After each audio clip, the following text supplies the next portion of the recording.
Good morning, traders. John Caruso come to you here for the morning of May 3rd with your pre-market video for today's session. Taking a look at the stock indexes, we do have the S&P trading up 0.5%. The NASDAQ is also up approximately 0.4%. And leading the way is the small caps up 1% here on the morning. So kicking off May on the right foot here. We do think headed into May, we are expecting a little bit more two-sided trading action throughout the month than what we've seen in March and April. But however, we're getting started off on good footing here this morning. Taking a look back at last week, very tight ranges in the indexes. The S&P finished up 0.2% for the week. NASDAQ down 0.3% and the Russell down 0.16%. I did find it interesting. The VIX was actually up on the week, up 3.7%. 1 week up doesn't make a trend naturally, but something that we do think is noteworthy going forward. So keep that in mind. Oil up 2.3% on the week following a pretty decent sized reversal on Friday. So we're going to keep that in mind. Gold down 0.4%. Natural gas is the biggest winner on the week last week, up 8.4%. So keep that one on your radar as the chart looks pretty positively configured here. I'd be hunting out for some buying opportunities in natural gas on pullbacks. Coming into the week, we do have gold trading 1787. Gold's making a break higher. We said as long as we hold 1760 to 1750 area, that 18 to 1820 was largely in the cards. Silver looking pretty good as well, trading right around 2660 on the morning. We think upside targets are fair at about 27 to 2750 in silver. A couple things, reviewing the CFTC futures and options positioning on Friday. A couple things of note. The euro currency increased its long position by 9,000 contracts, pushing it to 135,000 longs.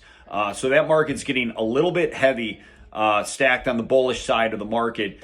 We ultimately do think that euro does win out against the U.S. dollar as the year moves forward, but we could see a little more price distribution, some back and fill in the euro currency as the dollar tightens up a little bit here. We did see the dollar bounce on Friday. It was up pretty sturdy, up 68 points. It's largely given back some of that here this morning.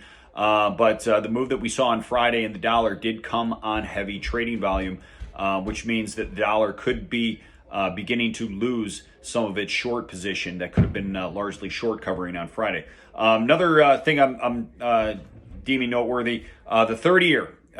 We're trading at the 30-year bonds have 191,000 short position on it. The 10-year has 161,000 contract short position on it. So consensus is now wildly bearish on bonds, bullish on interest rates. We are longer-term bond bears, longer-term interest rate bulls. However, the market at right now being so stacked on one side of the market, the positioning, we do think it is naturally potentially vulnerable to a short squeeze back to the upside.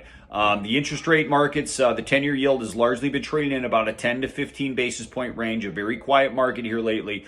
But if you start seeing some of the bears start to jump ship on that trade, you could see a squeeze back to the upside in the bond market, which we feel is going to be a fantastic short selling opportunity in bonds as the year continues to move forward. So keep that in mind.